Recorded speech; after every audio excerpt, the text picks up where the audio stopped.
So students, आज बहुत important मैं आपको इन्फॉर्मेशन देने वाला हूँ।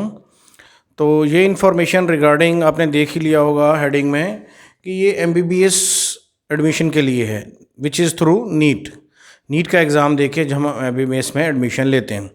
तो मैंने स्टैटिक्स से और सारा कुछ जोड़ के मैंने अपना ये पूरा डाटा निकाल के एक रिज़ल्ट निकाला है कि एक्चुअली ये पेपर क्लियर करने के लिए कितना दम लगेगा, क्या स्ट्रेटजी होनी चाहिए और हमारा किस बला से पाला पड़ा है। तो कोई भी एग्ज़ाम देने से पहले आपको पता होना चाहिए कि उसमें आपको कितनी मुशक्क़त करनी पड़ेगी पहले। तो स्टार्टिंग में एमबीबीएस से कर रहा हूँ और बाद में मैं आपको जेई मेंस और एडवांस का भी इसी में बता दूंगा। तो जल्दी मैं स्टार्ट करता हूँ।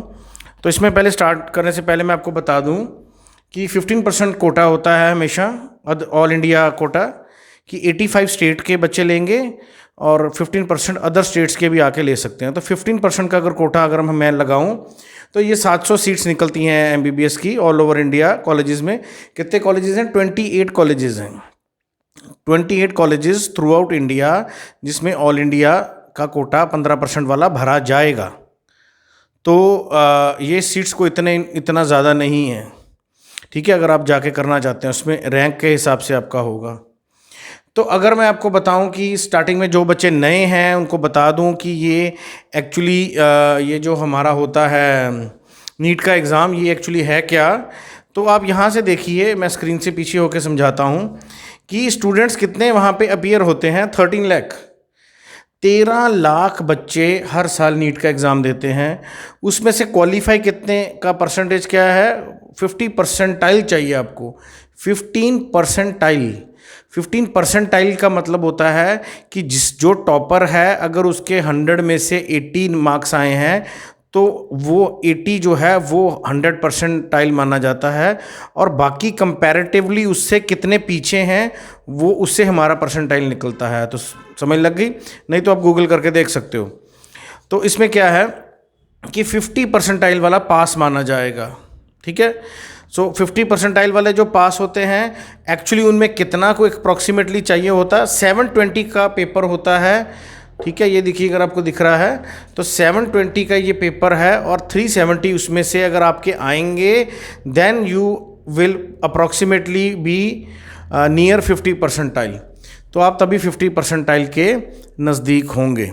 ये 50 परसेंटेज नहीं है, 720 का हाफ नहीं करना। इसमें तकरीबन ये 370 तक की रेशो आती है, कभी ऊपर नीचे ज़्यादा भी हो सकती है। अगर एग्ज़ाम बहुत टफ आया तो वो सबके लिए टफ आया, तो फिर वो परसेंटाइल के हिसाब से मार्क्स भी थोड़े, ये वाले जो 370 है ये कम भी हो सकते हैं। अगर इजी आया तो ये ज़्यादा भी हो सकते हैं। तो ये नए बच्चों के लिए मैं आपको बता रहा हूँ, ठीक है। तो 370 अगर आपने लिए हैं 720 में से, तो आप 50 परसेंटाइल आपका है तो आप क्वालिफाई कर जाते हैं। तो क्वालिफाई अगर आप कर गए तो आपको क्या है, आप टोटल एमबीबीएस की सीट्स कितनी हैं हमारे पास? टोटल एमबीबीएस की सीट्स मैं इधर से बता देता हूँ, ज़्यादा कन्वीनियंट है। टोटल एमबीबीएस की जो सीट्स हैं ऑल ओवर इंडिया वो 65,000 हैं, जिसमें कि एम्स भी इंक्लूडेड है, जीआईपीआर भी इंक्लूडेड है और सभी इंक्लूडेड है। एम्स और उसकी तो सिर्फ 1200 ही है, तो उसको आप 65,000 में लगा लो तो वो बहुत ही कम है, ठीक है। तो ये 65,000 सीट्स चाहिए हमें, पर उसके लिए हमें पहले 50 परसेंटाइल क्वालिफाई करना ज़रूरी है। मींस 370 मार्क्स अप्रॉक्सीमेटली 720 से लेने हैं। और आपको पता है कि बायोलॉजी ज़्यादा आती है और फिजिक्स और केमिस्ट्री उसका हाफ आता है। 50% बायोलॉजी होती है और 25% फिजिक्स, 25% केमिस्ट्री, ठीक है। सो इसका मतलब है 360 मार्क्स, इसमें से 720 में से जो है वो बायोलॉजी है, और 360 के जो अपना हाफ बचा 180 जो भी है वो फिजिक्स और केमिस्ट्री का है, ठीक है, इंडिविजुअली। ये आपको पता ही है, बातें आप देख भी सकते बाद में। तो एक कट ऑफ मार्क्स भी आते हैं। कट ऑफ मार्क्स वो आते हैं कि इससे नीचे वाले को तो हम पास ही नहीं मानते हैं नीट में, ठीक है। उनका रैंक नहीं आएगा। अगर आपके 170 आए हैं, जनरल कैटेगरी की बात कर रहा हूँ, 170 आए हैं 720 में से, तो आप जस्ट आपने उसको पास किया है, क्वालिफाई नहीं किया है। मींस आपका 50 परसेंटाइल में नहीं है, सिर्फ आपका पास हुआ है, रैंक नहीं आया, उससे आपको सिलेक्शन में कंसिडर नहीं किया जा सकेगा, ठीक है, क्योंकि पहले इनको कंसिडर किया जाएगा। तो ये तो मैंने आपको इसका ब्रशअप बता दिया। अब मैंने क्या डाटा निकाला है, अब हम इस बात पे आते हैं। अब मैंने इनमें से क्या निकाला है? अब ये जो आप देख रहे हैं, ये मैंने चार्ट बनाया हुआ है, ठीक है। ये चार्ट ऐसे नहीं बनाया, मैंने पूरा डाटा लिया, पूरा एनालाइज किया और ख़ुद देखा, और ख़ुद भी मैं क्या कहते हैं फिज़िक्स, केमिस्ट्री, मैथ्स और इंजीनियरिंग का टीचर हूँ। मेरा नाम प्रोफेसर नवजोत सिंह है। तो मैं यूट्यूब पे नया नया पढ़ाना शुरू कर रहा हूँ। तो मैंने ये देखा सबसे पहले कि इसमें चाहिए क्या पहले, ठीक है। पढ़ा तो मैं काफ़ी साल से पहले रहा हूँ, पर मुझे अब रिज़ल्ट बच्चों से मतलब निकलवाना है। तो अब वो कैसे निकलवाऊंगा ऑनलाइन, तो उसके हिसाब से मैं पढ़ा रहा हूँ। तो उसके पहले हमने देखना कि हमारा पाला किस चीज़ से पड़ा है। तो इसमें अगर हम देखें कि आंध्र प्रदेश, उसमें गवर्नमेंट कॉलेजेस 1900 हैं, प्राइवेट कॉलेजेस 28,500 है, टोटल इतना हो गया। मीन्स इसको और इसको प्लस करेंगे तो ये बन जाएगा, ठीक है। तो ये सारे गवर्नमेंट कॉलेजेस हैं अलग अलग स्टेट्स के, ये सारे उसके प्राइवेट कॉलेजेस हैं, और ये फिर उनका टोटल है। इसको और इसको जोड़ोगे तो यही बनेगा प्लस करके।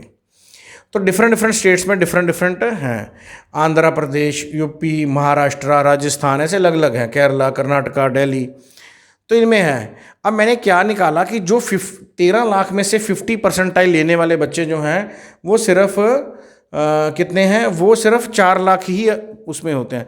सो 13 लाख में से सिर्फ 4 लाख स्टूडेंट्स ही नीट क्वालिफाई कर पाते हैं, मतलब 370 मार्क्स जो वो लेके आ पाते हैं 720 में से।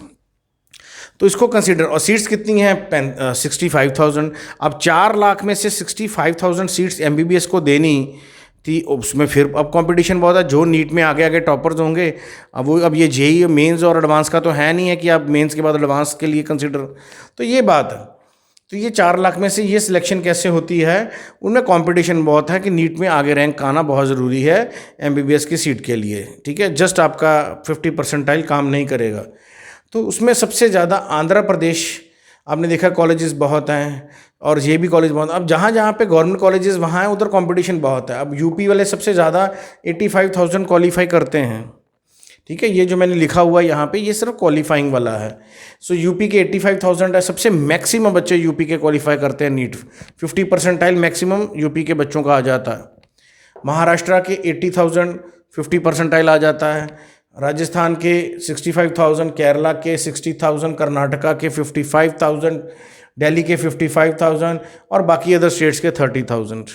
तो ये टॉप मोस्ट स्टेट्स हैं जिनमें नीट के बच्चे 50 परसेंटाइल क्वालिफाई करते हैं। 50% क्वालिफाई का मतलब ये नहीं कि वो 65,000 में उनको सीट मिल गई है, पर वो कंसीडर किए जा सकते हैं अगर उनका रैंक आगे है, ठीक है।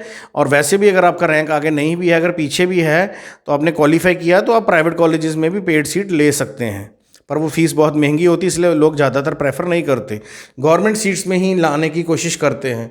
यूपी में अगर 2200 सीट्स हैं, 2200 सीट्स हैं, तभी ये लोग बहुत कोशिश करते हैं यूपी वाले कि हमें गवर्नमेंट की सीट्स मिल जाएँ, हालांकि प्राइवेट भी बहुत हैं। ऐसे ही महाराष्ट्र और इनमें देखिए, जिन स्टेट्स में बहुत ज़्यादा कॉलेजेस हैं प्राइवेट, जैसे कि आंध्र प्रदेश, केरला, और कर्नाटका, तमिलनाडु। सो तमिलनाडु, कर्नाटका, आंध्र प्रदेश, साउथ इंडिया में ये सीट, केरला को छोड़ के बाकी सब जो हैं ये नीट में इतना अच्छा परफॉर्म नहीं करते हैं। क्यों? क्योंकि उनके पास कॉलेजेस ही इतने, आपको कोई ना कोई सीट तो मिल ही जाएगी। अगर आपने 50 परसेंटाइल में क्वालिफाई कर लिया है, कोई ना कोई सीट मिल ही जाएगी, नहीं तो पेड भी मिल जाएगी। अदर स्टेट्स वाले आके भी पेड कर देते हैं।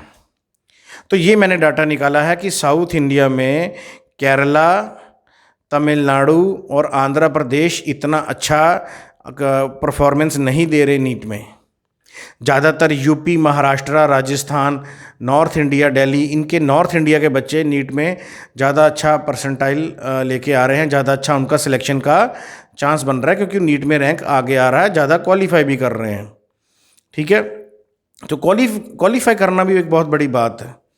तो ये बात है, तो इसलिए इनमें है, क्योंकि इनमें कॉलेजेस ही बहुत हैं, तो उसमें सीट्स बहुत आराम से पेड मिल जाती है। पर आप खुद सोचो, अगर आप दिल्ली पे हो और अगर दिल्ली में रहते हो, दिल्ली वाले हैं, अगर वो तो आपको बोलेंगे कर्नाटका में जाके आप अपनी एमबीबीएस कर लो, कितने माँ बाप हैं जो भेजेंगे अपने लड़की को या लड़के को वहाँ पे?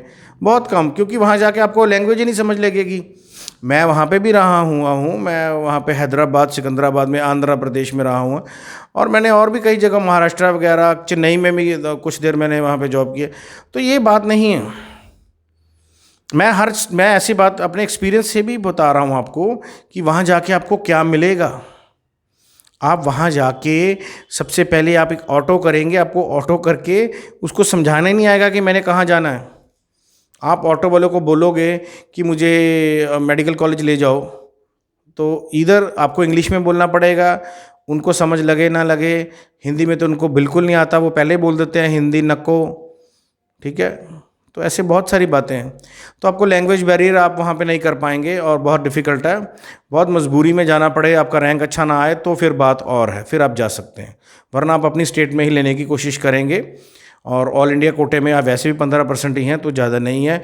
पेड सीट्स तो आप कहीं पे भी प्राइवेट किसी भी कॉलेजेस में ले सकते हैं, पर क्वालिफाई करना आपको ज़रूरी है, या आपको एटलीस्ट पास करना ज़रूरी है, 170 नंबर आना। तो दोस्तों ये मेरा एनालिसिस था कि साउथ इंडिया में केरला के छोड़ के Tamil Nadu, Karnataka, Andhra Pradesh are not that much into, वो इतना ज़्यादा क्वालिफाई नहीं कर पा रहे हैं नीट में जितना कि नॉर्थ इंडिया में कर पाए। नॉर्थ इंडिया में ज़्यादा क्रेज़ है।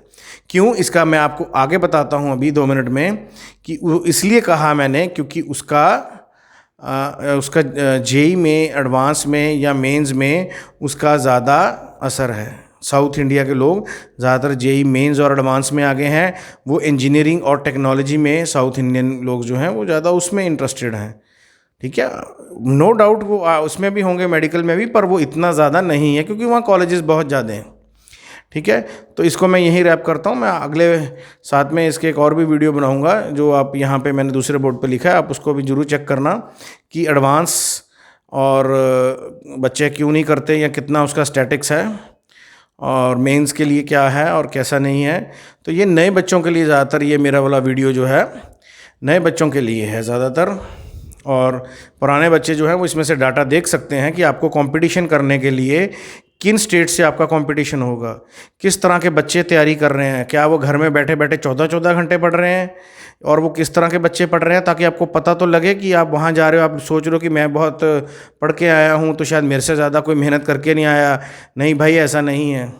दूसरी स्टेट्स का भी आपको पता होना चाहिए। कोई इतना ज़्यादा इसको प्रायोरिटी इंपॉर्टेंस मत दीजिए, पर फिर भी यू शुड नो इट, ठीक है, कि दूसरी स्टेट्स में क्यों बच्चे आ रहे हैं और क्यों वो इतनी मेहनत करके आगे जा रहे हैं, ताकि हमारे में या किसी में अगर कमी है तो हम उसको पूरी करें और हम भी पूरा तरह अपना बेस्ट शॉट दे सकें। So thank you guys, this is Navjot Singh signing off. Thank you.